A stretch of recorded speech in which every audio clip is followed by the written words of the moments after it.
pizza with sausage. Climbing a tree.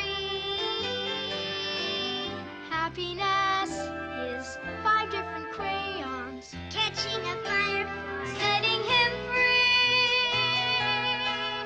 Happiness is being alone every now and then. And happiness is coming home again. Happiness is morning and evening, daytime and nighttime too. For happiness is anyone and anything at all that's loved by you. Happiness is having a sister, sharing a sandwich, getting along. Happiness is saying together when day is through. And happiness is those who sing with you. Happiness is morning and evening, daytime and nighttime too.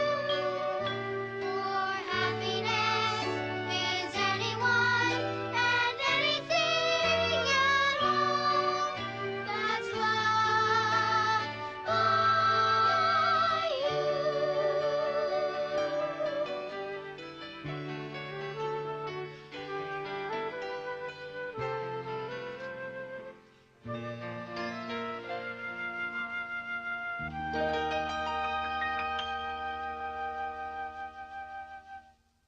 You're a good man, Charlie Brown.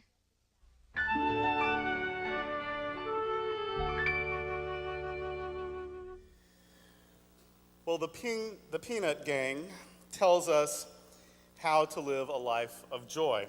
You'll be interested to know that in 1984 I actually played the role of Schroeder.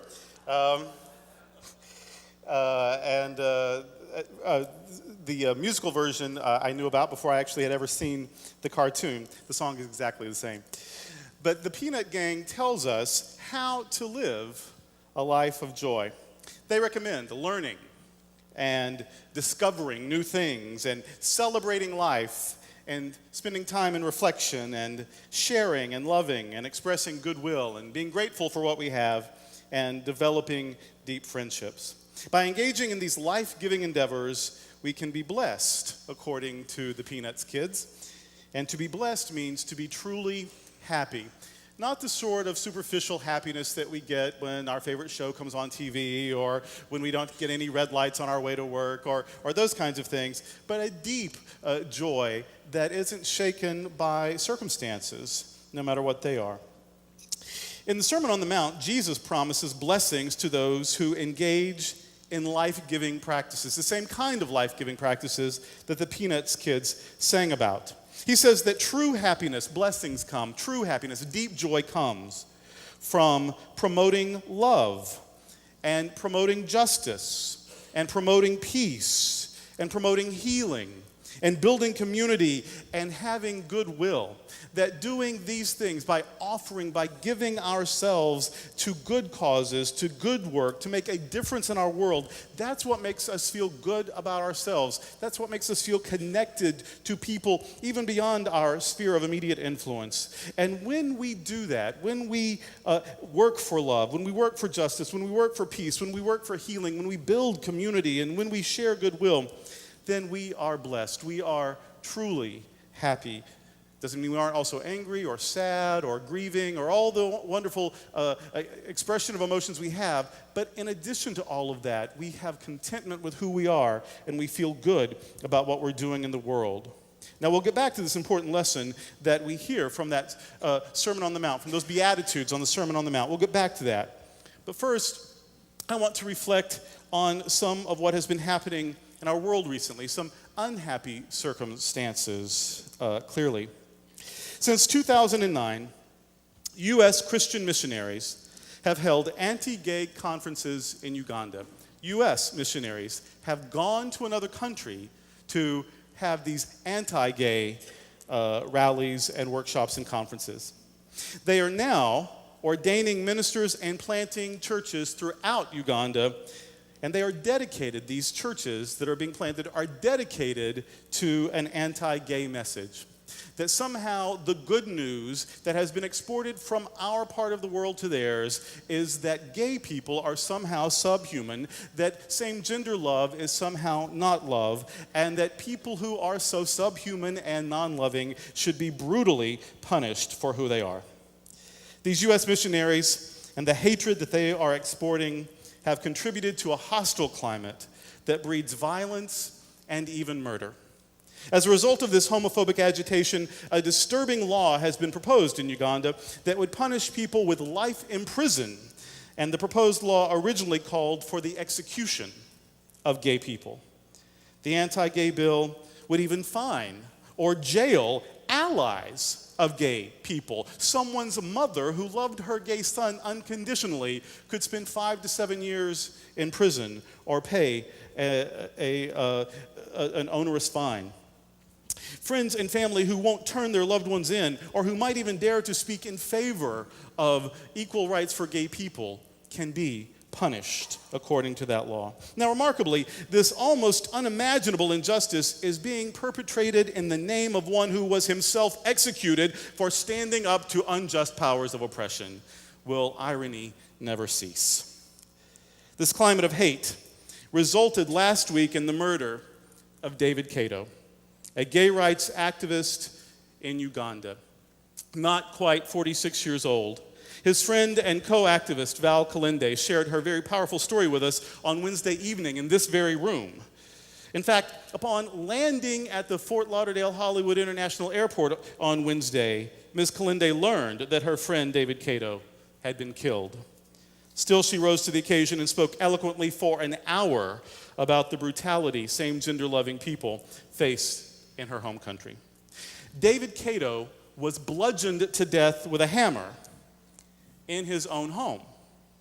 He wasn't out causing trouble. He wasn't out confronting people. He was home when someone came and bludgeoned him with a hammer because of his activism.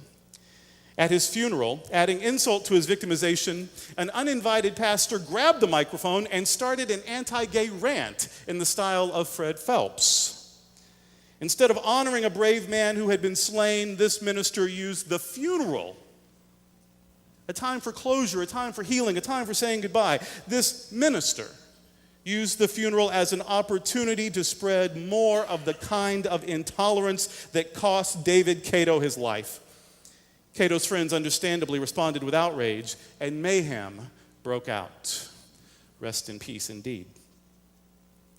Brenda Namagade, meanwhile, is a Ugandan lesbian who has been living in the UK because of her country's hostility towards same-gender loving people. And she was almost deported back to Uganda last week.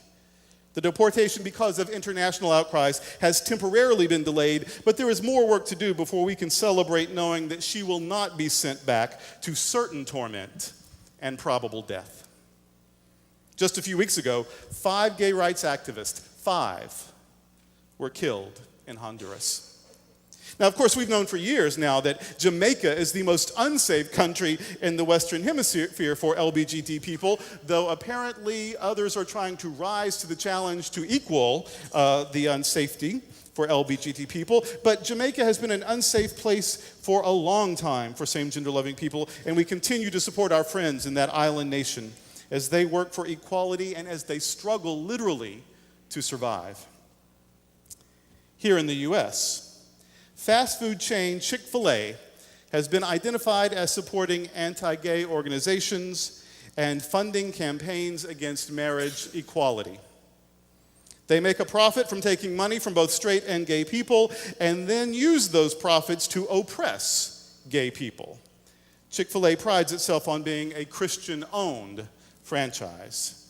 It will get no more of this Christian's money.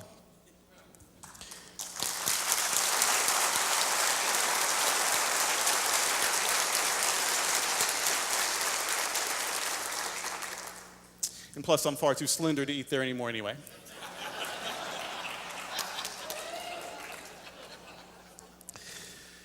an internationally followed televangelist who pastors the largest megachurch in the United States, recently insulted gay musician Sir Elton John by saying that Sir Elton was somehow not following God's best for his life. I have no idea how he came to such a judgment.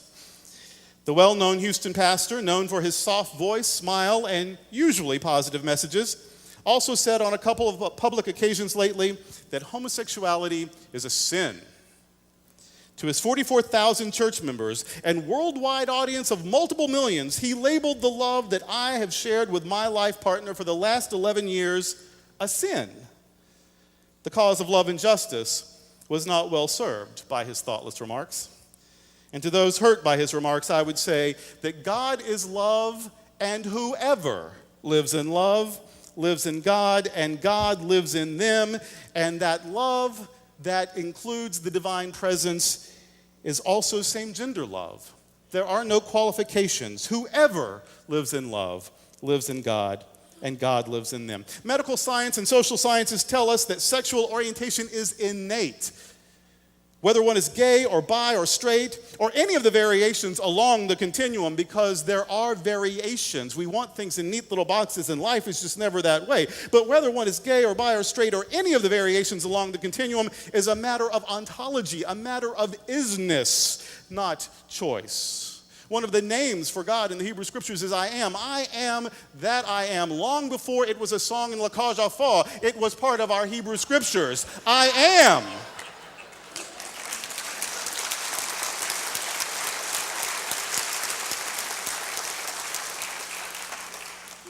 Even the Apostle Paul, closet case that I believe he was, said, by the grace of God, I am what I am. As the Reverend Elder Darlene Gardner used to say, gay by God, proud by choice.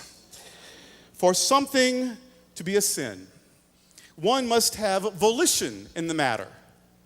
Because being what one naturally is can't be a sin, the voices of fundamentalism argue with science to say that sexuality is a choice. Apparently, science and technology works in their favor when they use the internet and television to get their message out. Apparently, science and technology works in their favor when they go to the doctor so they can live a long time to share their message for decades and decades. But when it comes to this, science, of course, has it all wrong. And so they argue with science to say that sexuality is a choice, though none of them seem to recall the moment they chose to be straight. And various scandals in their churches have shown that some of them, regardless of their homophobic rhetoric, are not straight. Most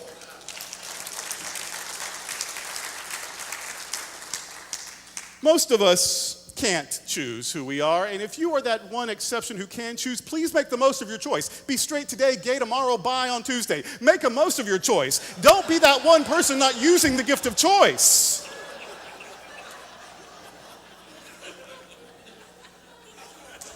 Most of us discover what we are and then learn to celebrate it. But if you are that person who can choose, please choose often and enjoy that wonderful gift.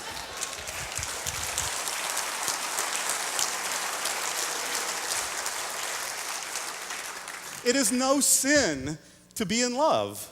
It is no sin to share mutual attraction. I don't want to sugarcoat this. Sometimes at the alibi, we're not yet to being in love. And even that's good. The eyes meet across the crowded room. That is the beginning of something wonderful, or at least something that was better than nothing. It is no sin to share mutual attraction. Homosexuality is not a sin. It is a divine gift and part of the great diversity of creation, as is heterosexuality, as is bisexuality.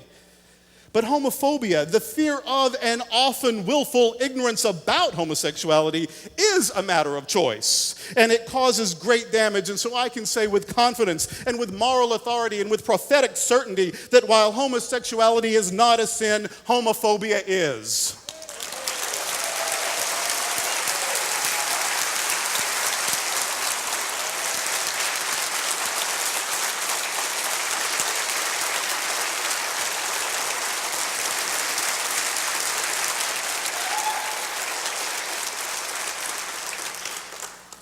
Sexual orientation cannot be changed, but prejudice can be changed, and it must be changed for the good of our world.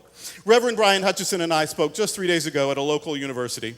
To say that there were hostile opponents of gay rights in the room would be a tragic understatement. I felt at one point that we were actually standing back to back with broken beer bottles, defending for our lives in some sort of a bar room that we didn't mean to be in. But to say that people were opposed to our very existence, well, that became clear. The superstition that was in the room was amazing. One person asked about the efficacy of exorcism to get rid of homosexuality. I said, I see a trainer 3 days a week. How much more should I exercise?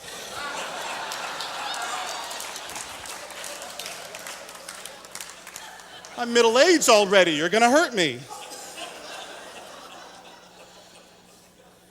The ignorance of human sexuality, the intolerance, the naive understandings of religion, and the utter inability to apply critical thinking to preconceived prejudices was astounding, especially in an academic environment. Some defended their homophobic notions of God with rage. I have no use for a deity that needs little old me to defend it. And I have no use for a religion that is frightened by new discoveries, that is frightened by growing knowledge, or that is frightened by love, or by difference, or by diversity, or by the witness of loving people who say, this is who I am, and this is my experience of life. But their homophobia in that room had risen to the level of idolatry, and we seldom give up our idols without a fight. One person even said that same-gender love is not love, but mere enjoyment of certain physical activities. And the activities she named wouldn't apply to many women in our community, nor would they apply to those who are celibate, as we all are at one time or another, by choice or by circumstance. As Cher used to sing, sooner or later we all sleep alone. Regardless of what Brian and I told her, she just could not entertain the possibility that people are what they are regardless of how or if they play, and that love's genuineness is not limited by the gender of the persons expressing it. What Reverend Hutchison and I experienced in that room were the same attitudes that we see escalating to uncontrollable violence in such places as Jamaica and Nigeria and Uganda. And those attitudes we have allowed to be exported.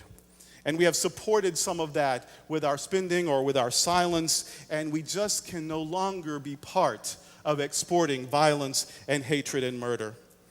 The sacred value of same-gender loving people is under attack all over the world, and religious people from the U.S. are exporting their hatred to fuel those attacks. We have to confront homophobia at home so that there is less of it to export to others. People are using God's name in vain to dehumanize and demonize LGBT people, and as a result, people are dying. Lives are being lost all over the world, whether from violent attacks or from state-sanctioned executions or from compulsive behaviors that people engage in to reduce or numb the pain of rejection, or from suicide caused by hopelessness. There is an epidemic of hatred, and it is literally killing people locally and nationally and internationally. So let me say again, for whoever may be watching on the internet, love, whether between men or between women, or between men and women. Love is not a sin. God is love, and whoever lives in love lives in God. Love is not a sin, but hatred is. Hatred is a devastating mistake. It is missing the mark completely, whether we are hating others or hating ourselves. You'll hear a song about that in a few minutes. The hatred that is being fueled and spread against gays and lesbians all over the world is contrary to the life-giving love that God is. And when others won't stand up and say that, we at the Sunshine Cathedral and we in MCC will. That's why we're here. That is our mission. That's why we exist, to be the voice of inclusion, the voice of hope, the voice of healing, and the voice of prophetic challenge. Let us never forget what our mission is and what we are here to do. We know what is required of us, and it is to do justice and to love mercy and to live humbly. That is our calling, and our world needs us to embrace that calling as much today as it ever has. Now hear this. We are not hopeless.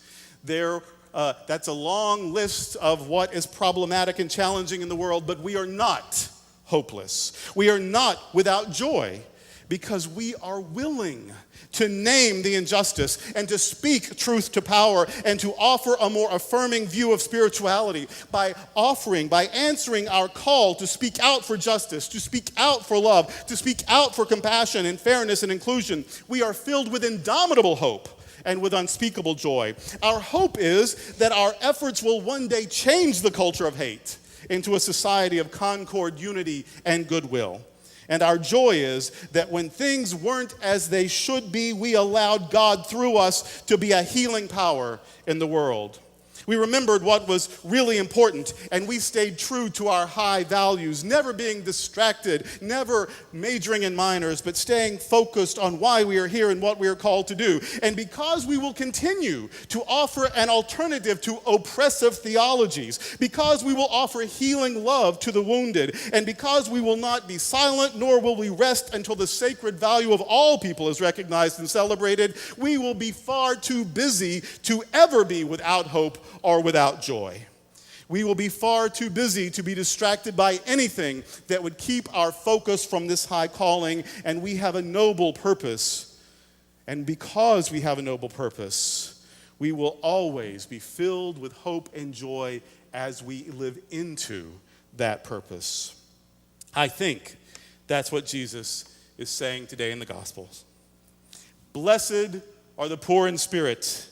That is, happy are we, who recognize spiritual need and respond to it, for they will experience God. Blessed are those who mourn. That is, happy are those who have known real sorrow, because they've also known real courage, and their courage will be a comfort. Blessed are the meek. That is, happy are those who renounce privilege, for they will be the source of empowerment for others. Not power over, but power with that we all share. Blessed are those who hunger and thirst for righteousness. That is, happy are those who long for justice for all people, because as they work for it, they will find fulfillment. Blessed are the merciful. That is, happy are those who care about others, because they will know the joy of giving. Blessed are the pure in heart. That is, happy are those who are true to high values, for they are expressing their sacred value. Blessed are the peacemakers. That is, happy are those who promote peace rather than conflict, for they will be doing divine work. And blessed are those who are persecuted for the sake of righteousness. That is, happy are those who are persecuted for doing what is right. Better to be given a hard time for doing what is right than to have it easy for not challenging what is wrong. Happy are those who are persecuted for doing what is right, for no amount of persecution can rob us of our honor and dignity. These blessings are promised to the justice workers and to the peacemakers and to the healers of the world. That's what Sunshine Cathedral and that's what all metropolitan community churches are called to be, and it's what we will be. So the blessings of deep meaning and true happiness will always be ours, because we will always continue sharing the light with the world. And mostly, we can be happy, truly, deeply to our core happy to know that the work we do together is enriching and healing and even saving lives. This is the good news. Amen.